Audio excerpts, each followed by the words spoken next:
Alhamdulillah, Alhamdulillah, hamdan katsiran thayyiban mubarakan fi kama yuhibbu rabbuna wa yarda. Asyhadu an la ilaha illallah wa asyhadu anna Muhammadan abduhu wa rasuluh iqraran bihi wa tauhidan. Allahumma salli ala Sayyidina Muhammad wa ala alihi wa sahbihi wa sallim tasliman mazida.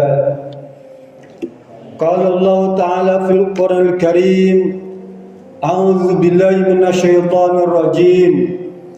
Bismillahirrahmanirrahim. Ya ayyuhalladzina amanu taqullaha wal tanzur nafsum ma qaddamat lighad. Al-ayat. Hadirin sidang Jumat yang dirahmati Allah Subhanahu wa taala. Segala puji dan syukur sepatutnya kita panjatkan kehadirat Allah Subhanahu wa taala atas karunia yang diberikan kepada kita sekalian.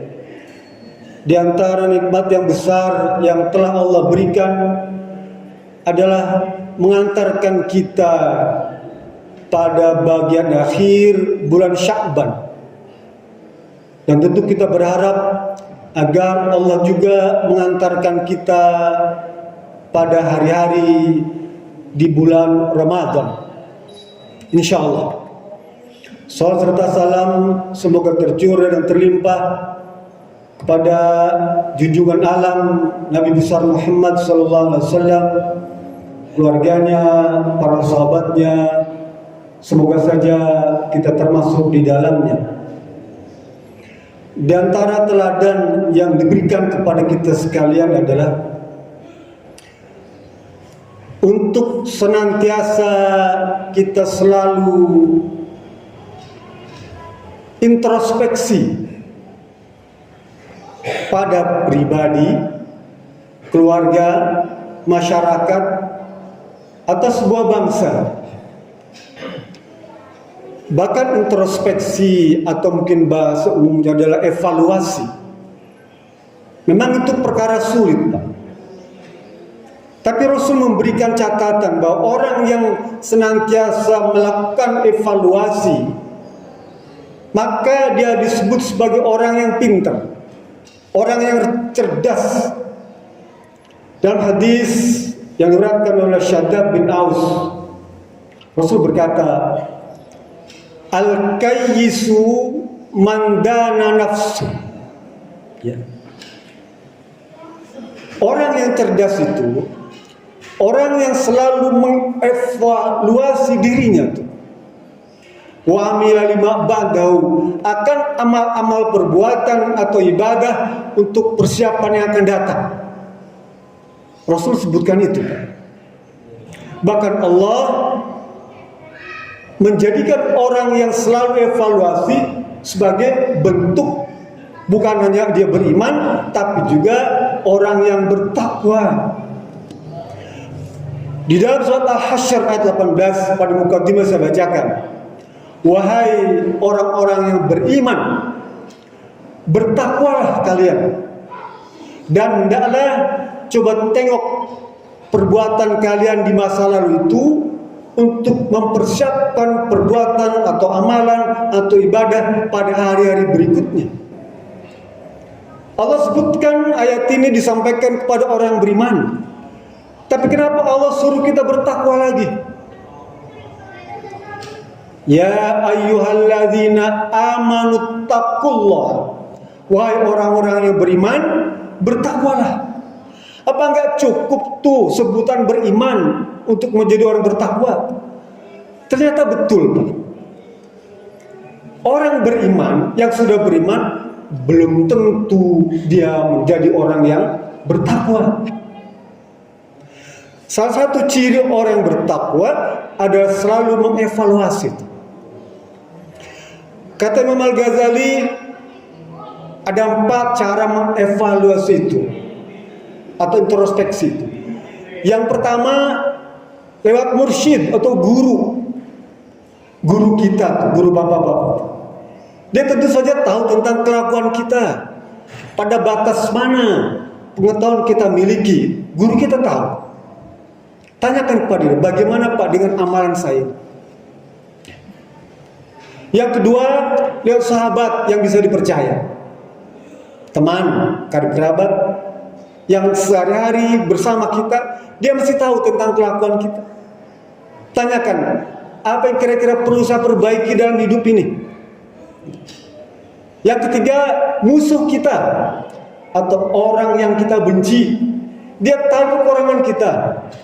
Karena musuh itu punya kecenderungan mencari kelemahan lawan, mencari kekurangan lawan. Dia mesti tahu. Ya. Oleh karena itu kita tidak perlu berpesimis dengan adanya musuh, rival, pesaing. Ya. Karena suatu saat kata Rasul bilang, musuh kita tuh suatu ketika akan menjadi karib kerabat kita, ya, teman baik kita.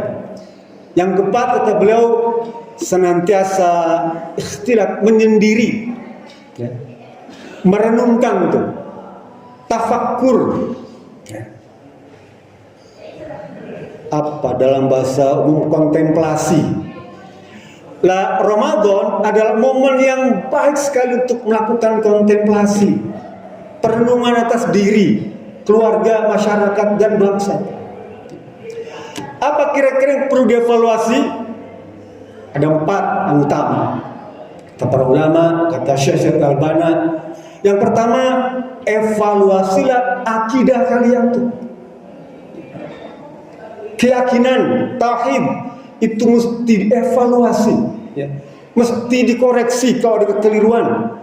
Apakah selama ini akidah atau keyakinan atau kepercayaan yang saya anut ini sejalan nggak dengan perintah Allah? Atau jangan-jangan akidah yang saya yakini masih berbau mistik, masih berbau klinik? Bukankah Rasul pernah mengajarkan kepada kita bagaimana cara mengalihkan hujan itu? Bukankah Rasul mengajarkan kita bagaimana berdoa agar hujan bisa turun? Islam memberikan turun itu semua, Pak. Tapi untunglah yang melakukan itu bukan orang Islam. Sehingga kita tidak perlu pusing, tidak perlu ambil urusan orang lain. Dia bukan orang Islam, ya.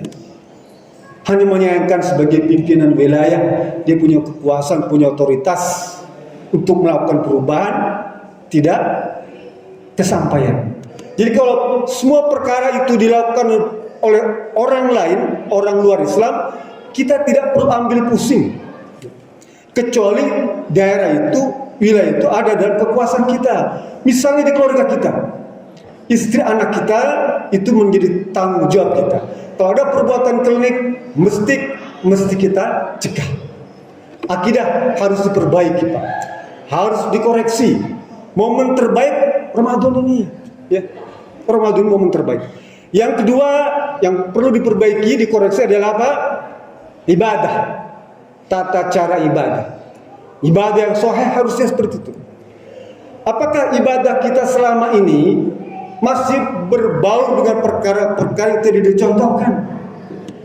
Kalau masih ada, harus ada keberanian untuk meninggalkannya. Dan yang tahu itu siapa? Tentu guru kita. Tanyakan pada guru kita, ini benar gak cara sholat kayak gini nih? Ini benar gak cara sholat kayak gini nih? Ini benar gak cara umroh pakai begini nih? Pakai sholawatan nyanyian begini? Benar gak? Benar gak kalau nengok orang sakit mesti begini nih? Pakai dangdutan, misal. Kan Islam mengajarkan itu semua, Pak. Tinggal kita mau belajar apa enggak? Tapi kan guru saya juga begitu, orang tua saya begitu. Jangan-jangan guru kita dia salah. Jangan-jangan orang tua kita mengajarkan yang tidak benar. Lah, momentum Ramadan jadikan untuk evaluasi, ya. Karena kalau kita bisa merenung di Ramadan tanpa mohon ampun pun Allah ampuni itu. Apalagi ada rasa sesal, maka penyesalan itu adalah ampunan dari Allah Subhanahu wa taala. Abi Sulaiman Ad-Dari nih Pak, dia seorang tabi'in. Dia hidup di zaman Imam Syafi'i itu, Muhammad bin Habal, seumuran. Dia berdoa pada Allah Subhanahu wa taala. Apa kata dia? Qala fil munajati ya ilahi la in talabtani fi zambi latlubannaka bi afika wal in talabtani bi bukhli latlubannaka bi sakhaika wal in dakhaltani fi nar lakhbartu ahla nari bi anni uhibbuka. Ucapan yang sangat inspiratif bagi kita semua. Kata beliau, dia berdoa, wahai Tuhanku, ya, wahai Rabbku, jika sekiranya ya Rabb, engkau menuntut diriku karena dosa-dosaku, jika engkau menuntut diriku karena dosa-dosaku, ini ngomong kepada Allah Pak, maka akan aku tuntut engkau dengan ampunan. Ya. Maksudnya jika Allah menuntutku karena dosa-dosaku, maka aku akan menuntut engkau ya Rabb dengan ampunanmu, karena Engkau Maha Pengampun. Di bulan Ramadan kesempatan untuk mengampuni pada Allah Subhanahu wa taala. Takut sebelum Allah menuntut kita. Baik, berikutnya kata beliau, ya Rabb, jika engkau menuntutku karena aku pelit, bakhil, enggak mau infak, enggak mau zakat, enggak mau sedekah, enggak mau nyumbang, kata beliau, maka aku akan menuntutmu ya Rabb dengan Maha Pemurahmu.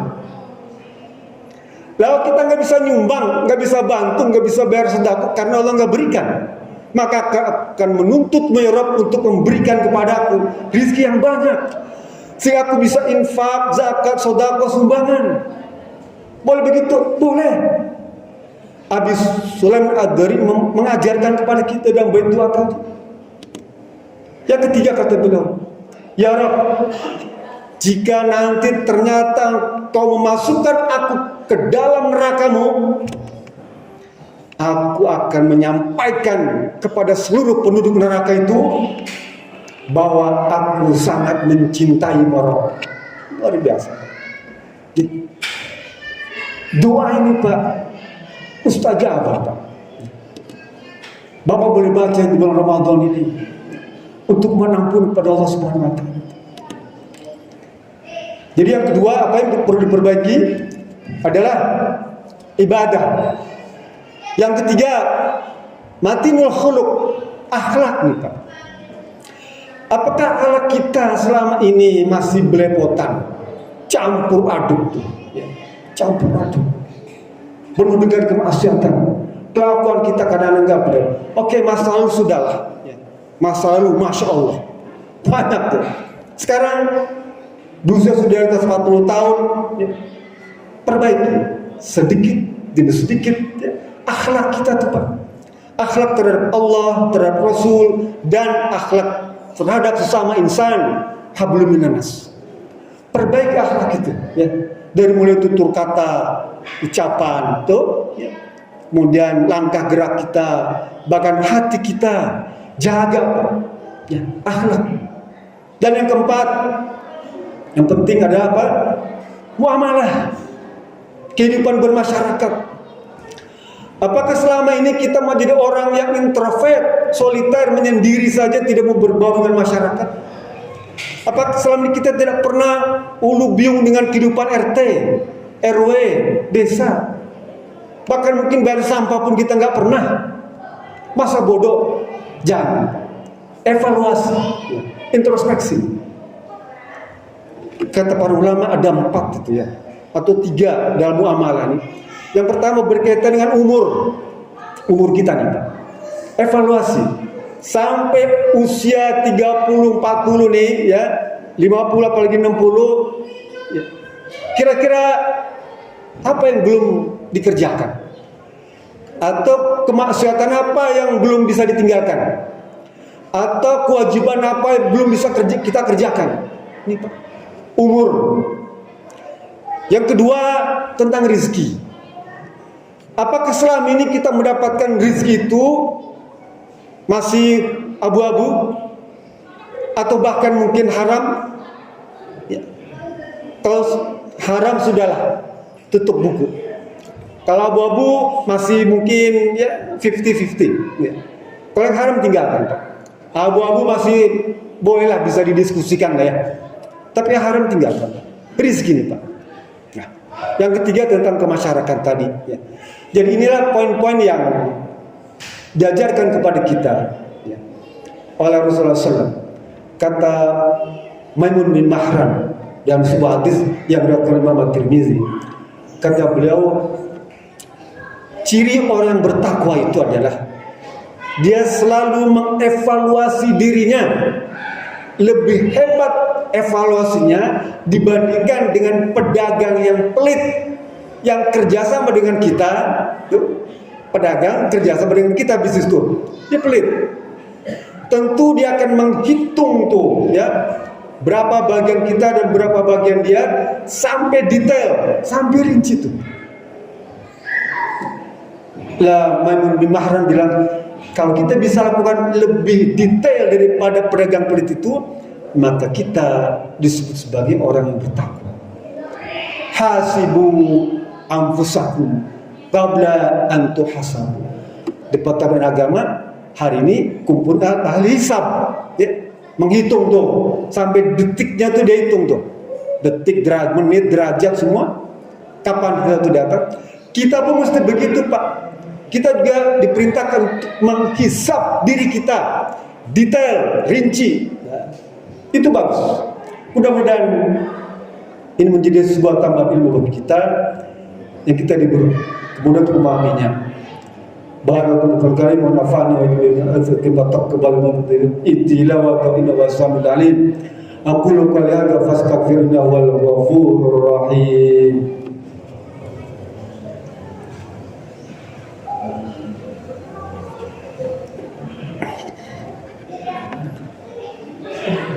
Alhamdulillahilladzi hadana li hadza wa ma kunna linahtadiya laula an hadana Allah. Innallaha wa malaikatahu yusholluna 'alan nabi. Ya ayyuhalladzina amanu shallu 'alaihi wa sallimu taslima. Pada waktu kedua ini Khatib ingin mengutip sebuah kisah seorang tabi'in yang bernama Atta bin Sulami. Dia adalah seorang pedagang tenun tekstil. Dia tinggal di Basra, di Syria. Suatu kali dia kedatangan seorang saudagar pembeli. Dia tawarkan hasil tenunannya itu, tenunan sutra yang bagus sekali ya. Tapi kata pedagang itu, wahai Atta, tenunanmu ini ada cacat. Atta sebagai pedagang kaget, karena selama ini dia menenun dengan hasil terbaik dengan harga yang mahal. Lalu dia menangis. Atta bin Sulami itu luar biasa menangis, sampai pembeli ini kebingungan. Lalu pembeli berkata, wahai Atta, jika karena kau menangis karena kainmu tidak aku beli, maka sekarang akan aku putuskan untuk membeli kain tenunanmu itu sekalipun ada cacat. Apa jawab Atta bin Sulami? Aku menangis bukan karena ada cacat dalam kain tenun yang aku jual itu, tapi aku menangis dengan ibadahku yang selama ini aku menganggap ibadahku sudah sempurna dengan ilmu pengetahuan yang aku miliki. Tapi aku takut kalau ibadahku ini di hadapan Allah ternyata banyak cacatnya, karena aku tidak tahu apakah ibadahku ini ada cacat atau tidak. Aku menangis takut nanti di hadapan Allah ternyata ibadahku ini cacat. Atta bin Sulami seorang ulama juga, ada kekhawatiran dengan ibadahnya, takut ada cacatnya. Karena mungkin di hadapan manusia, di hadapan ustadz, di hadapan kiai, ya kadang-kadang ada juga ustadz yang itu cuma untuk sekedar lip service-nya aja. Bagus kamu, hebat kamu, ibadah kamu, untuk menyemangati tuh. Ya, dulu juga orang tua kamu begitu ibadahnya, dulu juga kakek nenek kamu begitu ibadahnya. Padahal ibadah itu ada cacatnya. Tapi Allah gak mungkin bisa menolak itu, Pak. Allah dan para malaikatnya tidak mungkin bisa memberikan rekomendasi toleransi itu. Kalau cacat sudah. Oleh karena itu, di bulan Ramadan ini, mari kita sama-sama melakukan evaluasi, introspeksi, agar tahun depan itu ibadah Ramadan kita menjadi lebih baik lagi. Jangan seperti tahun-tahun kemarin lah. Sudahlah, dan sudah. Ke depan kita harus perbaiki sama-sama. Yang di sini banyak para ulama, para ustaz diskusikan kira-kira apa lagi yang perlu untuk perbaikan di masyarakat kita. Mudah-mudahan ini semua bisa menjadi pelajaran dan ilmu bagi kita semua. Mari kita sama-sama tutup dengan munajat kepada Allah Subhanahu wa taala. Allahumma Muhammad wa radallahu tabaraka wa ta'ala sadatina rasulil ajma'in. Allahumma ighfir muslimin wal muslimat wal mu'minin wal mu'minat al ahya minhum wal amwat innaka samiu qaribun mujibud da'wat ya qadiyal hajat. Allahumma inna nas'aluka salamatan fid din wa lafiyatan fil jasadi wa zakatan fil ilmi wa barakatan fil rizqi wa taubatan qabla al maut wa rahmatan indal maut wa maghfiratan ba'dal maut. Allahumma awin alaina fi sakaratil maut wa najata minan nar wal afwa dari hisab walhamdulillah rabbil alamin. Ibadallah, inna Allah ya'muru bil 'adli wal ihsan wa ita'i dzil qurba wa yanha 'anil fahsya'i wal munkari wal baghi ya'idzukum la'allakum tadhakkarun washkuru ala dzikrikum wa la dzikrullahi akbar.